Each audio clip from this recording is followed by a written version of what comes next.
Shavua Tov. This week we read on Shabbat yesterday regarding the Bikurim. What is Bikurim? Bikurim is the moment that you finally reaped your harvest and you're able, all the investment and all the cost and sweat you put into your business and finally generated, if you're a farmer, generated produce, so that the first ones, the best, the choices, you take it to the Beit HaMikdash. Minchat Chinuch says that this is an expression of thanks. So in general, we practice gratitude throughout an entire day as a Jewish person. We do say from the very moment that we wake up. And this is another one of the things, ways that we practice our saying thank you to the HaKadosh Baruch Hu. However, we have to understand, because there's a few key points that are a little bit not clear here. Number one, this week's parasha is very critical because after all the tochachot and after the whole talk, Moshe Rabbeinu tells us that we're going through another brit. This is another covenant, another brit that we're connecting ourselves to HaKadosh Baruch Hu in unlimited way, and this is the brit that we're doing. So what is, and also the talk is so, in general, the brit is so critical to the entire scope of an individual.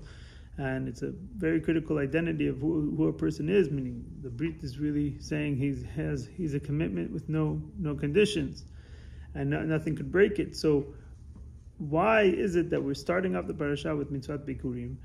Further, and why Mitzvat Bikurim seems to be a very specific, very time-oriented, place-oriented mitzvah, and it's not something as overarching as the brit that we're fulfilling, what we read in the parasha. And we know that the name needs to, like even typical people, you have a subject line in an email, that subject line must be reflecting what is it that you're going to be talking about. So the parasha is the subject of the name of the parasha is the subject of the entire parasha. And what are we ending up? Something very specific. More so, the name of the parasha is not even discussing the Bikurim, it's discussing that we're going to enter the land, and at that point, once you enter and settle and you have a piece of land, remember that the choices of the fruits, and the first, you should give it to the Beit HaMikdash. You should bring it to the Beit HaMikdash.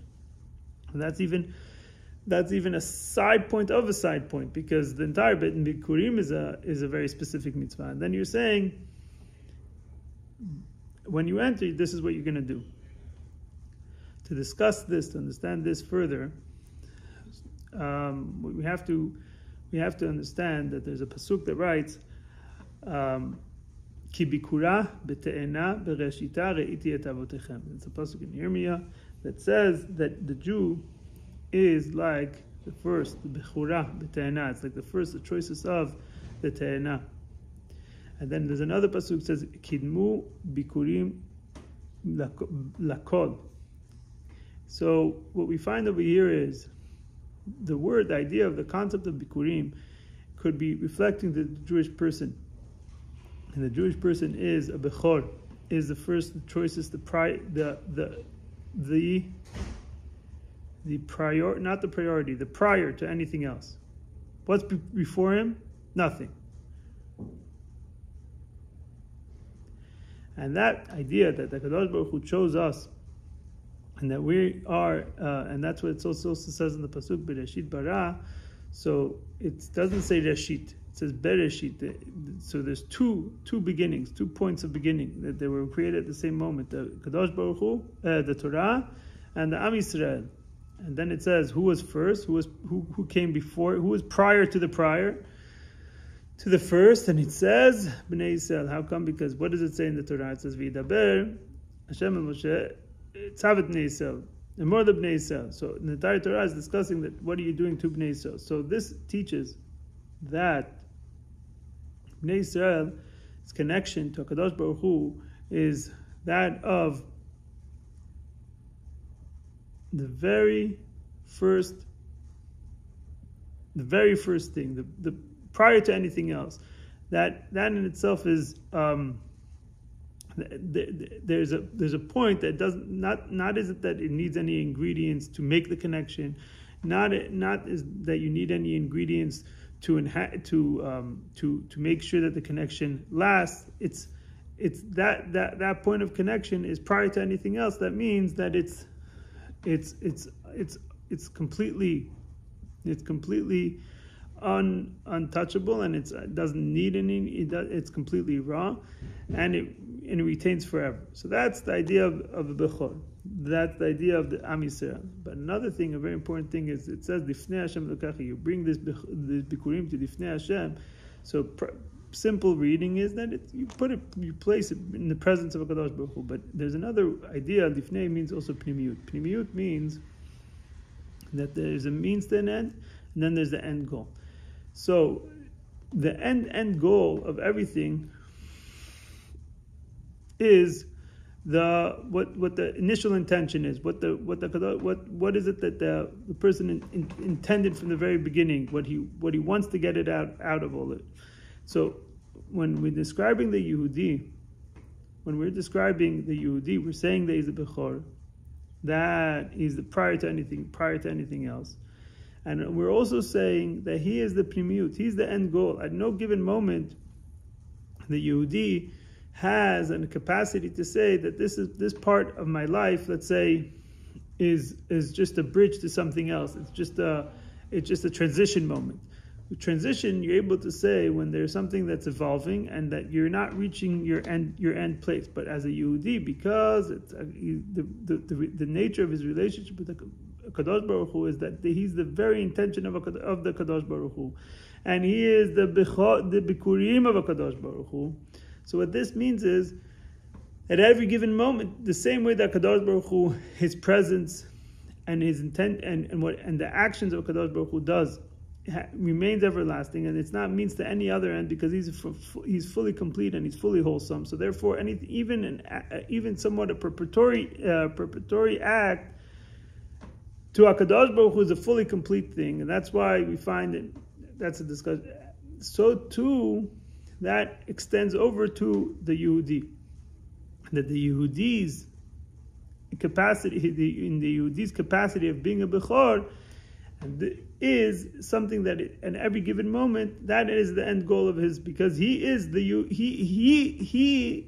It's not that it could be that true that needs to be progress, true that needs to be different stages that the Yehudi evolves and goes through his life, but because he expressed it within him, he expressed within himself the fact that he's a Bechor to HaKadosh Baruch Hu, and the fact that he's Lifnei Hashem Elokecha, and he brings that out to the open, so he shows and he sheds light in his own life what his true identity is, and expressing that part of him, which makes it that every single place is a end goal for itself. That's what we find. It says in the pasuk, "Ma'Hashem metzadei gever konanu," that God is the one that's directing man's steps, and he's doing it. It says konanu is two hands. So that means that it's fully involved and fully intentional for every given moment, for every given thing. And that creates that not only is it that every single Yehudi, whichever situation he is, because it says that every single Yehudi needs to say, B'shvili nivra olam. It's for me the purpose of HaKadosh Baruch Hu created this entire world. What is this saying? This means that I'm not serving a means to something else. I am the end itself. What does that mean? How is that possible? That sounds, because you have an extension of HaKadosh Baruch Hu within you. But this doesn't say that, well, if you follow my certain qualifications, and then you deserve to say, B'shvili nivra olam. It says every single Yehudi, regardless of his situation. And then we find that generates that the Yehudi brings the Bikurim to the Beit HaMikdash, and then he says in a loud voice, Anita v'amalta, and Arami oved avi, and he discusses how his forefathers, before even given the Torah, before he was given the Torah, it discusses how Lavan wanted to obliterate us, and how Egypt was a world power and wanted to put us to the end of. And every time it says that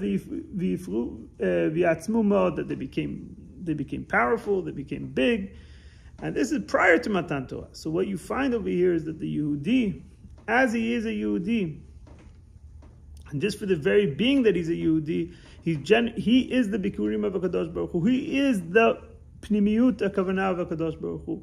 And if he expresses it, so then it becomes every single moment and every single thing that he does, that becomes in itself the end goal. Now, That now we could understand what it says. It says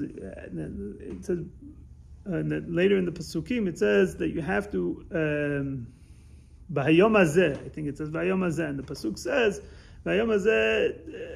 It says something b'chol levavcha b'chol nafshecha that you have to serve Hashem with all your heart, with all your soul. So B'hayom hazeh, nobody knows which day. So that I think Rashi says on that Pasuk, or he says that you have to b'chol yom beinecha kechadashim. It must be new. Now the question is, how is something new? Meaning, if you're doing something yesterday, doing something tomorrow, it's not new. So it says, it's going to be like new. But based on what we just said now, it's new because for Yehudi, if every single second, every single act that he does is a standalone act, and that's the end goal act, because he's a Bechor of Kadosh Baruch Hu, he's the inner intention of Kadosh Baruch Hu. So then every act, every moment, every specific Torah mitzvah, that in itself becomes the end goal. There isn't. The only way I could try to bring this into the world that we live in is that if you have a child, if it's your own child, right, and he's a newborn, or he's a toddler, and he's doing something new, or he learned something new, do you need to tell me now what this is? What's celebrating, for example, him doing a new thing, a new skill that he just learned? It's not because he needs to crawl in order for him to walk. No, that in itself is the biggest expression of happiness, and that in itself is the end goal, because the relationship is far different than merit based. The relationship is far different.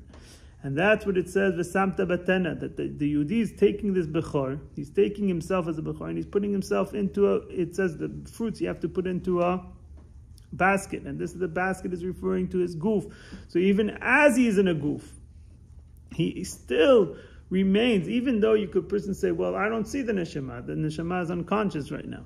Doesn't make a difference. It's subconscious, unconscious, whatever you want to say. It's not that's like similar to the fact that he had to put the bikurim into a vessel, and nevertheless it's considered bikurim, and the bikurim remain kadosh even after he left.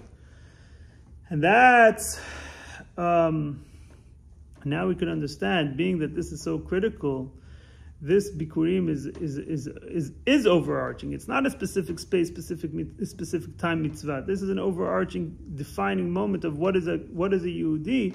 Now we also understand why we said the subject line, the parasha name, needs to reflect the entire content of the parasha. We said there's a brit, there's a covenant, there's a critical defining point in the parasha. When you're giving me the name of the subject line of saying that I will enter tavo, that the tavo is only for the purpose of later to do a mitzvah of bikurim, and the answer is specifically that's why he chose that name, because tavo, first of all, generally means that you must enter every single moment. Tavo, it means to arrive, to do it fully, and even a preparatory step of a Yehudi is in itself a goal for its own.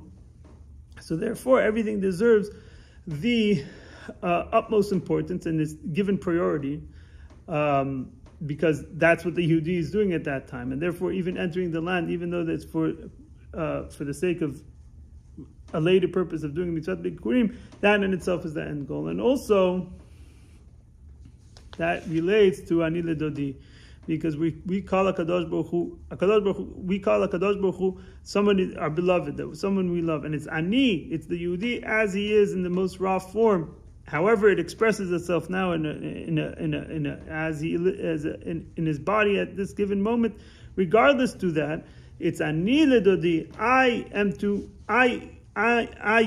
am beloved to my master. I love my master, and that is what generates the dodi li. That Kadosh Baruch Hu awakens and draws himself close to us. So therefore, we have. We lose the sense of trying to evaluate what given moment is more important than the next, because it's all in front of a Kadosh Baruch Hu, it's all in front of the Beit HaMikdash, and therefore they're all to be deserved in the utmost carefulness. But specifically in the time of Elul, when we have to do the tshuva, this too is going to be done properly, and to influence on someone else to have a proper Elul is of utmost importance. And the Rebbe spoke in that Sikha that you must care for the physical, that people should have what to do the Chag with, between food, drinks, and all that. And then we come to the point that we say that we should recognize, because our call to HaKadosh Baruch Hu generates HaKadosh Baruch Hu's response, Ani ledodi, and that creates v'dodi li, so therefore we have to have our cry that says Ad Matai, that we should recognize this is not my place. My place is Lifnei Hashem Elokecha. I belong in the Beit HaMikdash. Every single Jew belongs in the Beit HaMikdash. And therefore, that will generate Bezat Hashem. And they say, okay, so the intention of the Yehudi, Kadosh Baruch Hu had an intention for the Galut. So the intention is that I should be realizing that I don't belong in the Galut, and that will be that will allow us to reach the so to speak, the advantage of the Galut, and therefore it could seize at this very moment, and we could have the Geula.